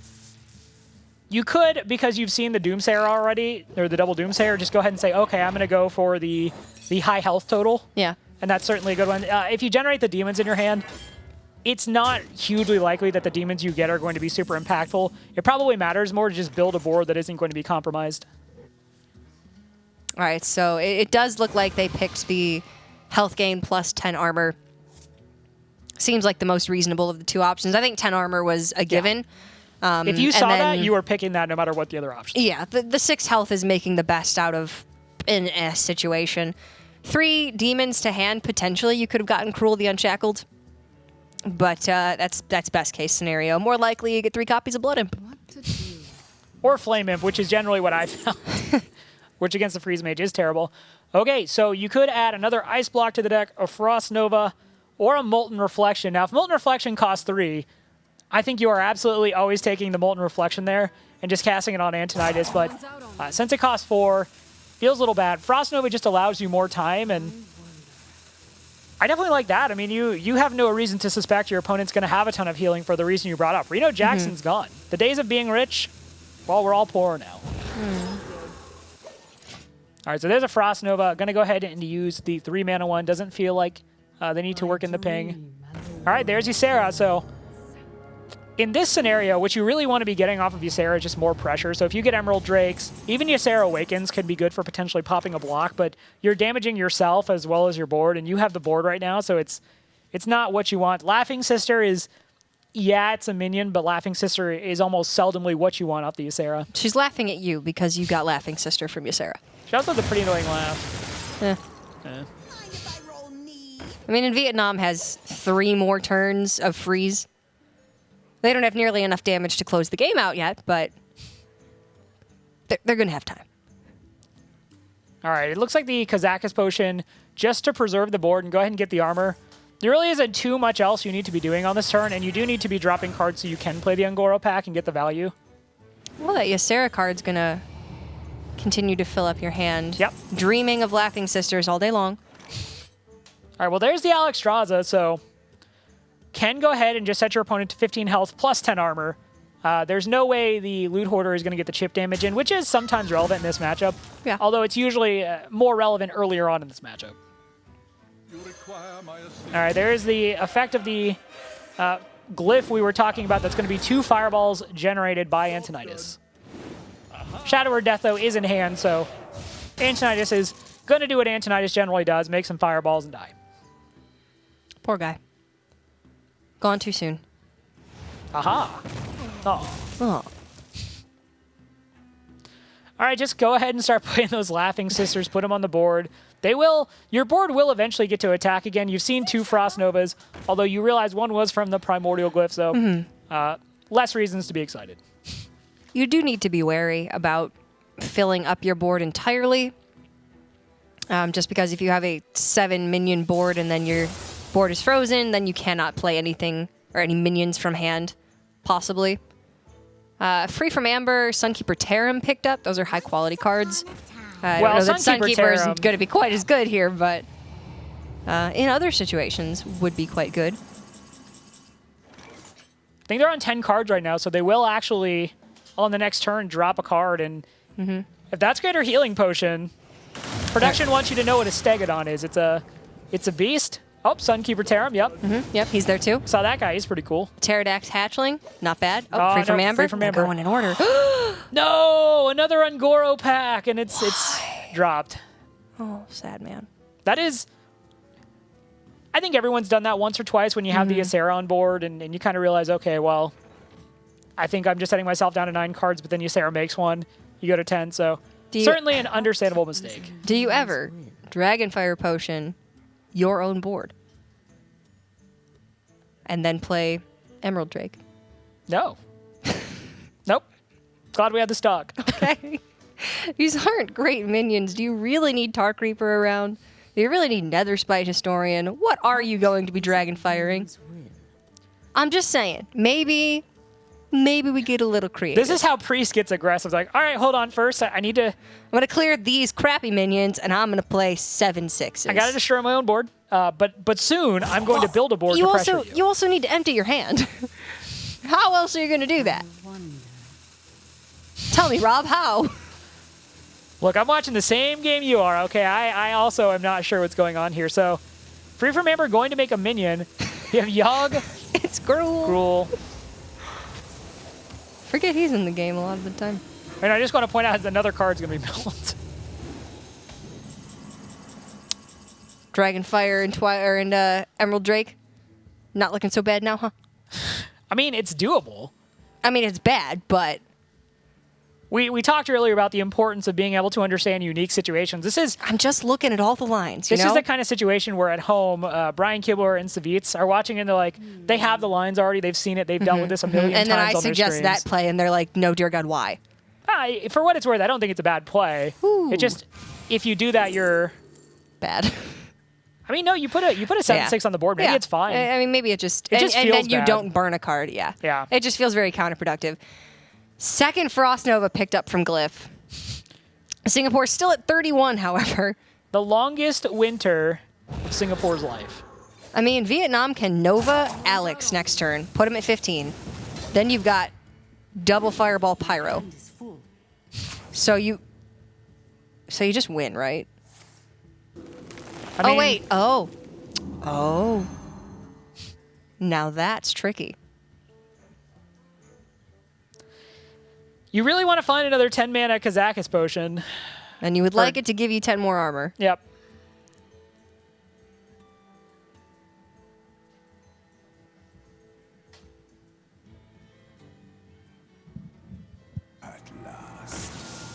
I'm just trying to figure out, was there maybe merit to just picking up your own Ysera so that you'll just stop generating Ysera cards?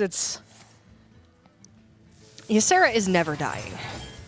No, she really isn't with the 418 stat line. By the way, he's just buffed his own minions, with the exception of the Historian, out of the range of Dragonfire Potion. So he's really just committing to keeping things on the board. I rest my case.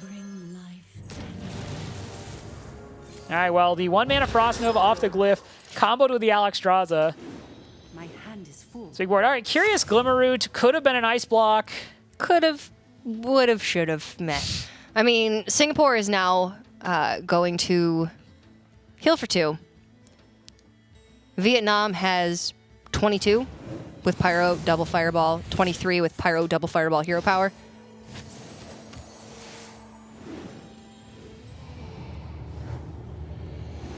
And it looks like that Singapore will... Okay, well, I was going to say they were going to be just out of range. Third Fireball changes things. Plus Medivh's Valet. I don't think they drew their 4th Fireball yet either, so there's just more burn in there. Both of those Fireballs are from Antonidas. Okay. So the Nightmare there does buff up the Tar Creeper to where Alexstrasza can't get through it, and it's going to take a lot of spells to potentially get through it, and even then we see it would take double Fireball, Medivh's Valet. Yeah. So it's probably safe to reason that's just going to stay, and Alexstrasza is never going to connect to the face, gets traded out next turn, but yeah, it's just time to start lobbing burn, and I mean, the Priest can heal, but this was actually one of the things in the deck I was running I like so much, is that Greater Healing Potion in Kazakus basically most of the time was enough to win against Freeze Mage, when Freeze Mage was really popular when I was first playing this, so Yeah.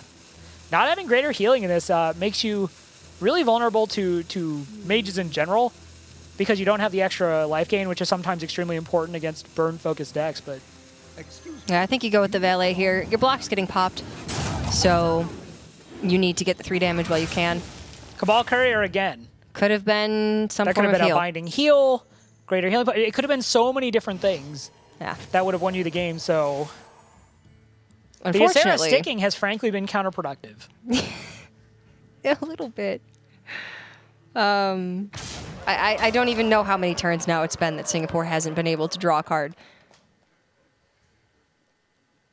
Sarah's like, you don't need these. Try my cards. And it's just laughing. Sister's like, gosh, I just don't actually like these. I just don't want to play these cards. All right, so block does get popped. Gonna go ahead and see the Shadow Madness come out here. Clear up the board. That's great. Gonna really need something else if they're gonna make this work. I mean, they may still have Greater Healing Potion in the deck. We haven't seen it burned. We haven't seen it drawn. Yeah. It could potentially be there. They now only have 9 cards in hand.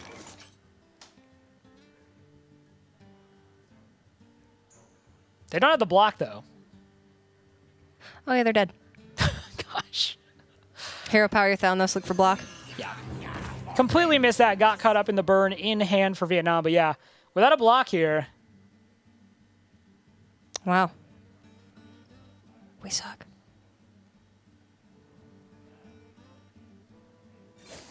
I was just kind of tunnel visioning it on second block being there, and it just absolutely is not.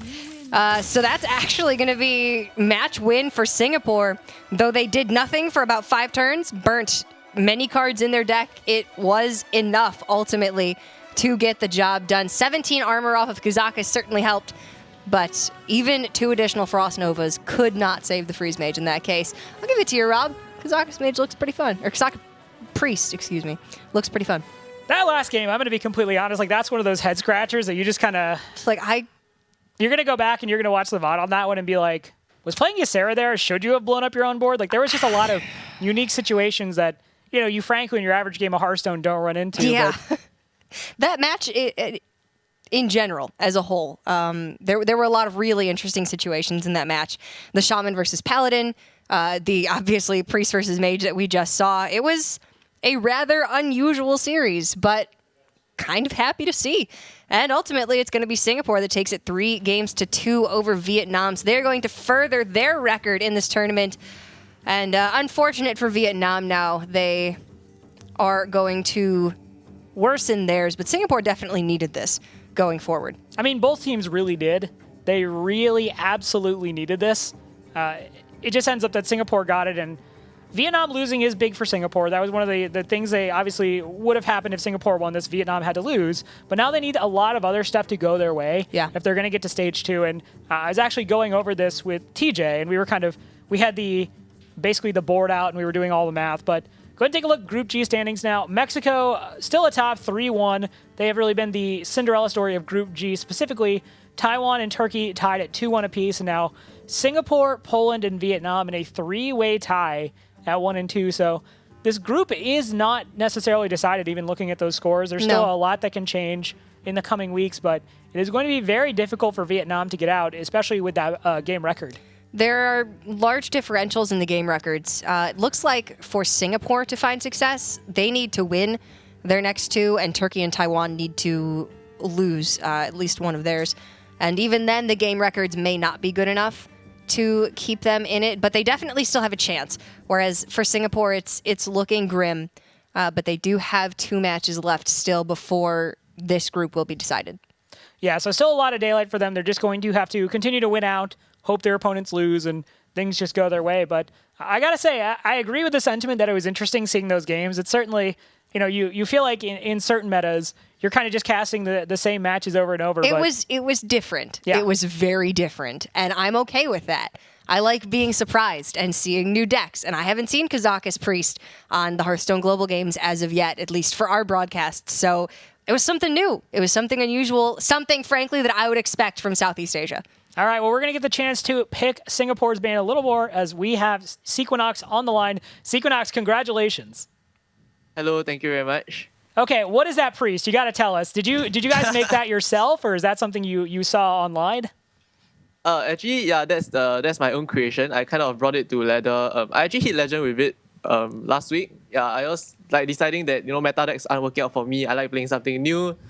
So I tried to pieced up like different parts. Like I'm quite sure you guys saw the curator at the start. So it has like a Beast Dragon synergy in it. So which is like there's Ysera, and I mean Mage is just a really good matchup for the deck. So we kind of misplayed, like we got a bit greedy. Like Shadow Visions, we could have just gotten Greater Healing Potion, because when they played Doomsayer, it's very obvious it's Freeze Mage. So that was a slight misplay, but we didn't get punished because Kazakus OP. We were talking about it here because I played a lot of Kazakus Priest myself recently, and I'm like, okay, if you have Greater Healing Potion in Kazakus, you generally win that matchup against the Freeze Mage, but we hadn't seen it, and we didn't see the Discover option, so we weren't sure if you had the Greater Healing Potion, but it's cool to see you bring that and have it work out. Now, you guys prior to this series were down 0-2. How have you guys felt playing in the Hearthstone Global Games? Has it been something where you feel like you've just been getting a little bit unlucky, or do you feel like there's always room for you to improve after each match? There were certainly games where we were quite unfortunate, definitely, especially the first series versus Turkey. But generally, we did manage to look back at our matches, and we realized that we didn't play exactly really well in the second game. So, I mean, we always have like this certain small little discussions among ourselves, and we try to improve ourselves. And going into this game, I mean, there was a bit of pressure knowing that we had to win this game in order to, actually try to go far into the further into the global games. But ultimately, we are just having fun, right? Like, even though it's kind of like the game where we must win, we still can bring like decks like Kazakus Streets, for example. So, like ultimately it's all about the fun, and like we still want to bring entertainment to our supporters, to the viewers out there. I certainly did. We were just talking about how those were definitely unique games, and the decks we saw made it a lot of fun. Out of curiosity, because I don't know much about it, I know Singapore sometimes has the Hearthstone majors, but what's the Hearthstone scene in general like out in Singapore? Do you guys get together a lot and play as a group, or is it a little more isolated? In Singapore, actually, the scene, because I mean we are a really, really small country, so most of the Hearthstone pro players, competitive players, tend to gather, like every time when you go to a like mini tournament or something, you always see the same faces. So not only do we just know each other on Battle.net, for example, we all know each other in real life. Like we tend to mingle, even when we are not playing Hearthstone, we still go out together, have some drinks, go for dinner. So we are actually a really close-knit community, and whenever there's majors, like let's say in Malaysia or in Thailand, we always tend to travel together there. So we have like this Singapore contingent, so it's pretty cool. That sounds really awesome, to be honest. Before we let you go, anything you want to say to those supporters and fans who are out there rooting for Singapore? Obviously, it's going to take a lot to get you guys to stage 2. Okay, Singaporeans, don't worry, okay? We'll get there. The most handsome player in Southeast Asia will get you guys there. Great. I like it. Confidence. It's good. Okay, bye guys. Thank you. All right, well, thank you so much for joining us, and congratulations on the win to you and the rest of the team. Congratulations. Thank you very much. Thank you. All right, so yeah. I like it. I'm glad Greater Healing Potion was in there, because I was kind of like I thinking was like, Rob, how do you play sure that deck? about that? Yeah, Greater Healing Potion, super powerful tool. It's cool, though. He talked about the fact that with this format, him and the rest of the Singapore team have the opportunity to bring more fun decks, as opposed to feeling like they have to approach the game similar to how maybe people in the Hearthstone Championship Tour feel, where with the Conquest format and the number of decks you're bringing, you feel like you have to have a very set strategy. Singapore's just out there doing their own thing, having fun. The record hasn't necessarily been the best up till this point, but they got to win, which is what matters here. And for me, I'm really happy to hear that the Hearthstone community in Singapore is so tight-knit. Yeah. Yes, it's a very small country, so it would make sense that the players would know each other in real life, but to hear that they hang out, they travel to different countries for different Southeast Asian majors together, that's really great to hear. It's always nice, especially as casters on a global scale. There's 48 countries represented. Obviously, we only live in one of them. To hear about these other countries and what Hearthstone is like in them, it's always really great. Yeah, I mean, we have the fireside gatherings out here, but we definitely don't necessarily have, even in Southern California, where there's more of that culture, kind of the tight-knit community, as much as Singapore obviously has. Anyhow, we'll go ahead and take a look at the schedule and how things went down tonight. We saw Malaysia, which, even score, I'm still calling it an upset, just taking out Canada 3-0. And then Singapore managing to go ahead and eke out a win, their first of the Hearthstone Global Games, 3-2, so congratulations to them. Very exciting night of Hearthstone, and we're really getting down to the wire at the end of Week 7 here. There's only 3 more weeks left of Stage 1. Yeah, this was a good one. These were a couple of really fun matches. Obviously, the first one was 2 teams who are very well positioned to make it out of their groups, and a bit of an upset over your team to win it all, although I think Canada's still going to be pretty safe on making it to Stage 2. But then that last match, there's always room for ingenuity in Hearthstone and for creativity.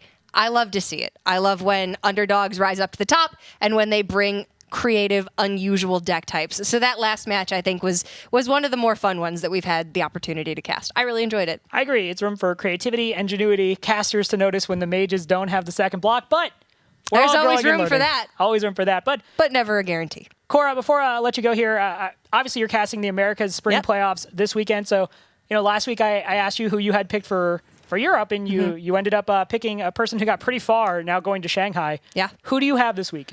So obviously, I'm much closer to the Americas region, having played extensively in it.